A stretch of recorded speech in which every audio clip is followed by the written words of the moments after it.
Good day and welcome to another physics lesson. The topic of this lesson is conduction through liquids. But first, I implore you to click the subscribe button, click the like button, and share this video to as many people as you can. Also, make use of the different other videos that we have on this channel for your physics lessons and your physics experiences. There are videos on quite a wide range of topics here. Make good use of them. And by subscribing, you will also be able to receive notifications whenever new lessons and new videos are dropped. So, the lesson for today is conduction through liquids. The objectives for this lesson is 1. Explain the conditions under which liquids conduct electricity. We will also explain the behavior of charges in liquids in an electric field. And then, of course, we will be able to describe applications of electrical conduction in liquid. So let's get started. The process through which liquids conduct electricity is what is famously called electrolysis.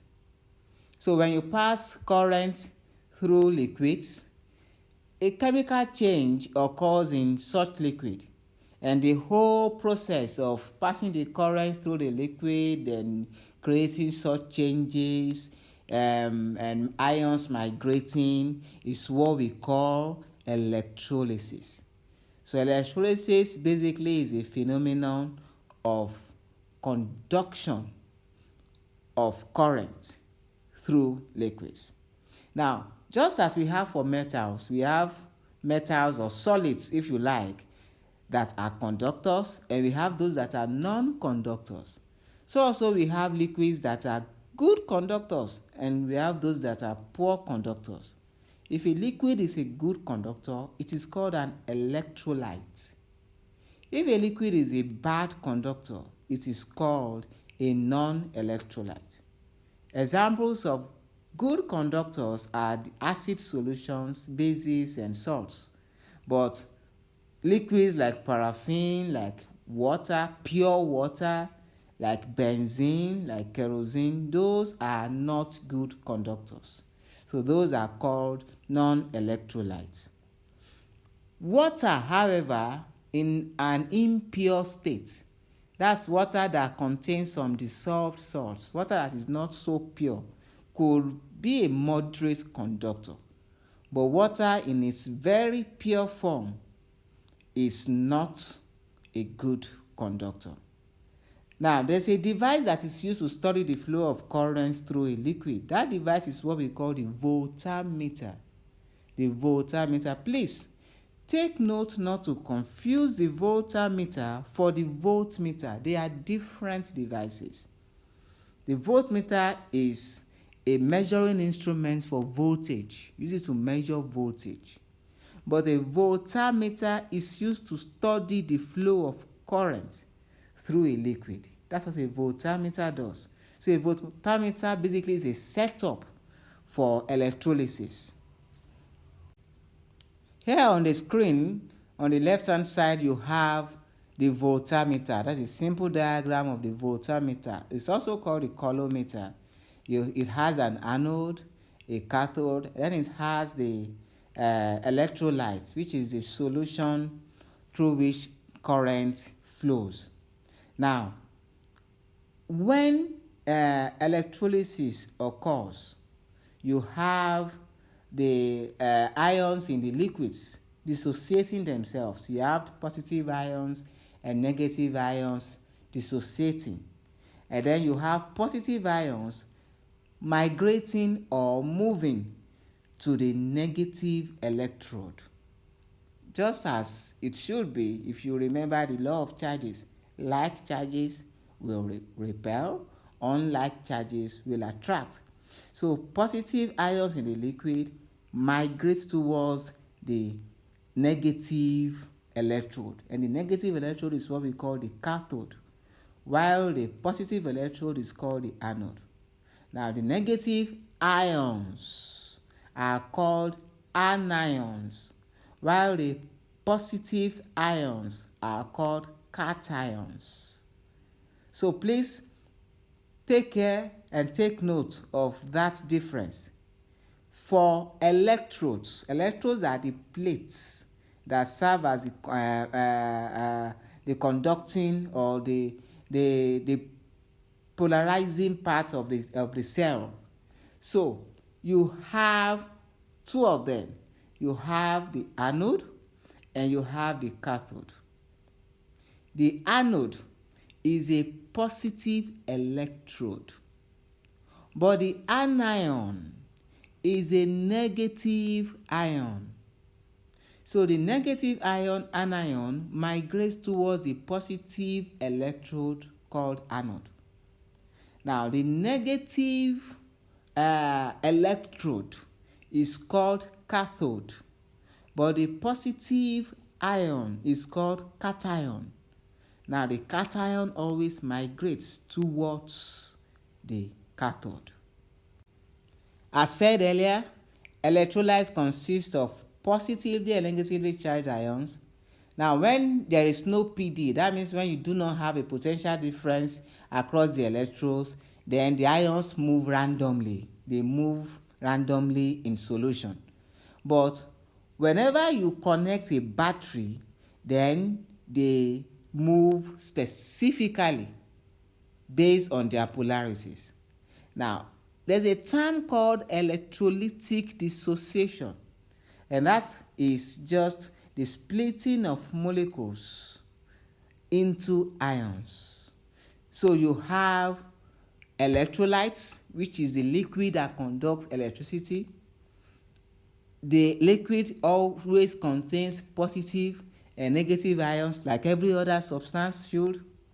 Now, when there is a dissociation in that liquid, when the ions begin to separate out, you have the positive ions, you have the negative ions separating out, we call that electrolytic dissociation.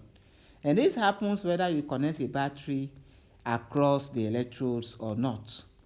Now, when you now set up a PD across the electrodes, you will notice that the positive ions that have been separated in electrolytic dissociation now move towards the negatively charged cathode.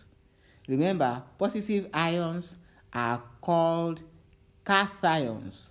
They move towards the negatively charged cathode. Now, negative ions, those are the anions, they will move towards the positively charged anode, just as unlike charges attract.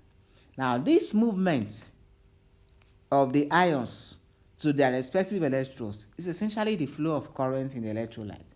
If you recall, current is the rate of flow of charges. There's a video on this channel also that discusses current electricity.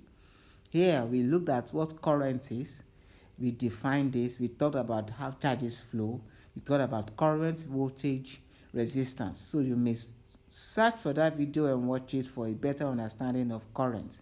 But here in electrolysis, the movement of the ions to their respective electrodes is what constitutes the flow of current. Some common examples of electrolysis. First, we have the electrolysis of acidulated water, and that's what we use the Hofmann voltameter for. Hofmann voltameter is very, very prominent and common, very popular in science labs, particularly in chemistry labs also. The electrolyte that is used is water with a few drops of sulfuric acid.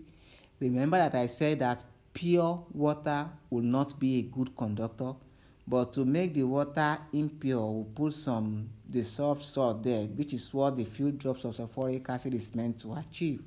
So that then dissociates the water into hydrogen and hydroxyl ions. Now the positive ions, which are the hydrogen ions, move to the cathode, that's the negative electrode. They are discharged as hydrogen gas, while the negative ions, the hydroxyl ions, move to the anode and are discharged as oxygen and water. Then another example is that of copper sulfate solution, when you have electrolysis of copper sulfate solution with copper electrodes. So you use copper electrodes. The copper ions flow from anode to cathode.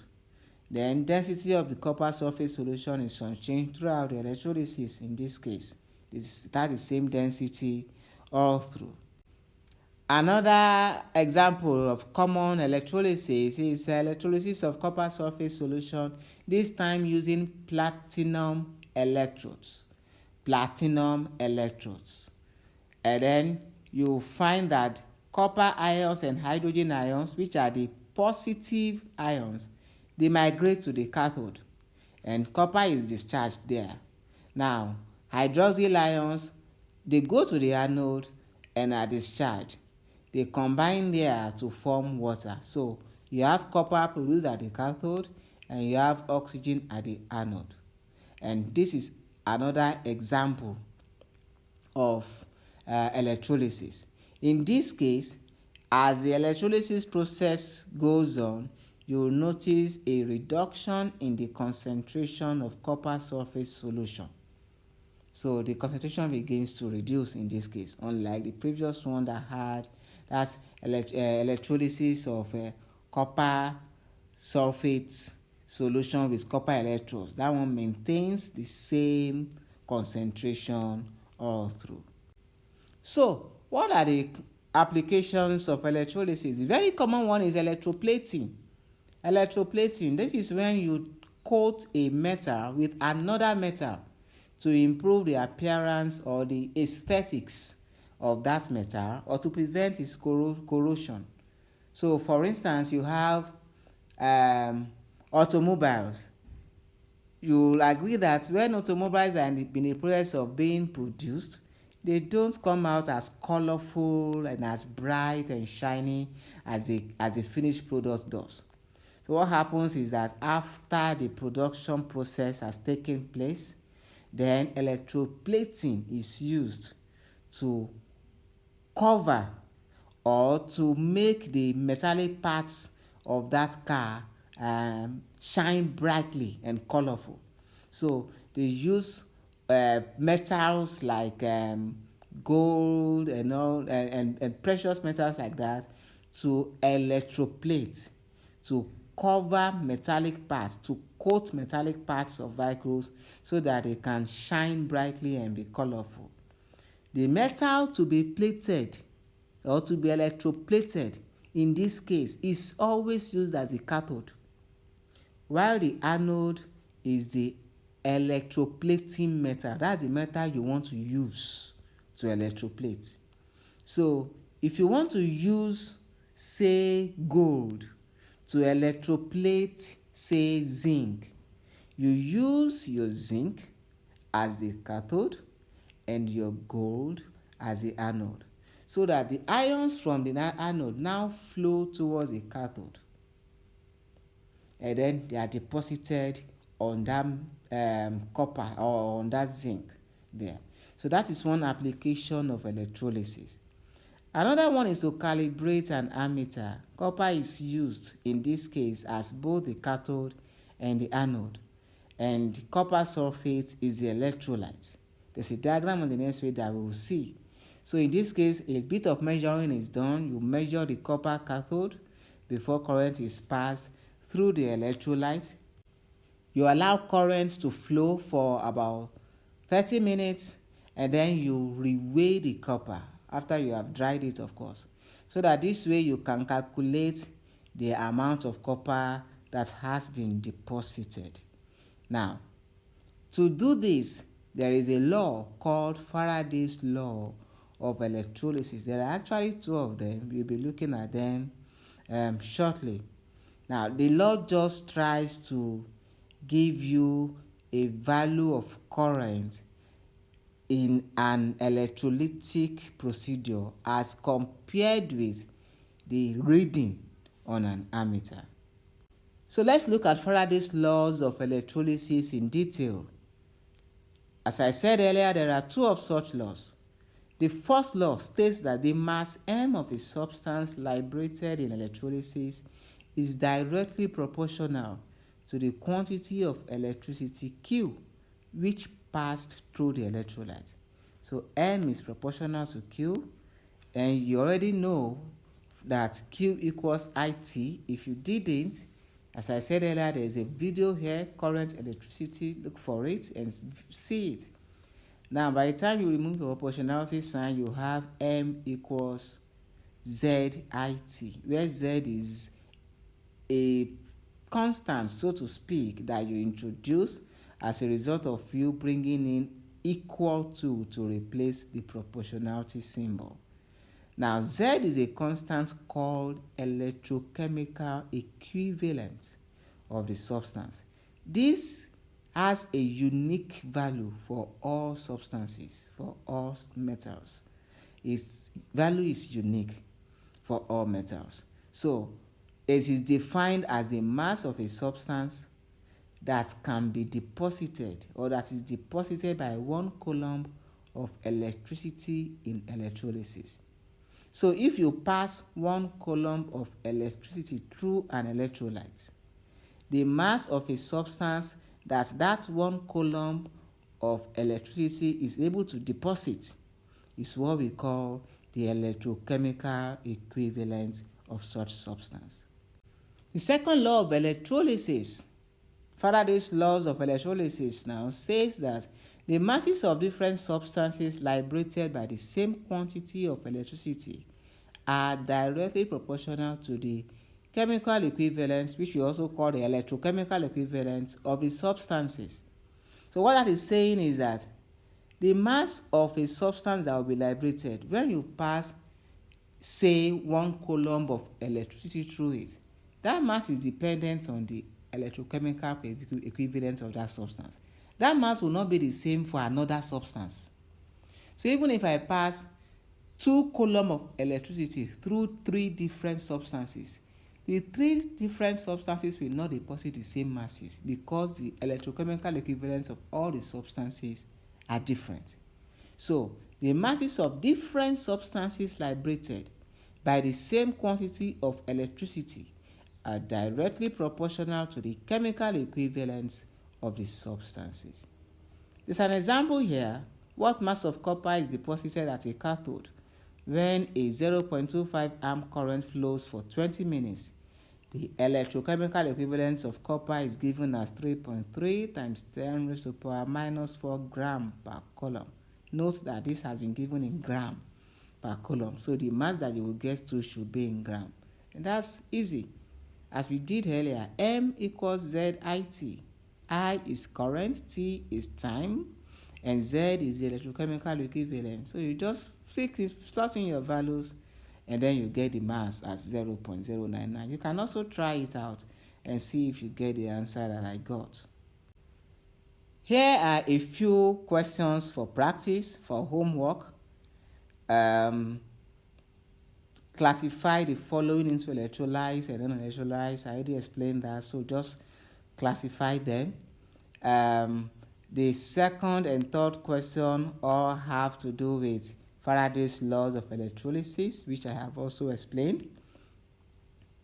Fourth one says you state the laws, both laws, and then you derive the equation for the mass. That's very simple. That's from first law. You just say that your M, mass, is proportional to Q. That means mass is equal to ZQ. And of course, because Q is equal to IT, that means mass equals ZIT. That's all that you are being asked for there. So practice these questions. Make use of the comments section to drop comments or ask questions or seek clarifications. I will definitely reply. Thank you for this lesson. Hope to see you in another video shortly. And do not forget to subscribe to this channel. Thank you.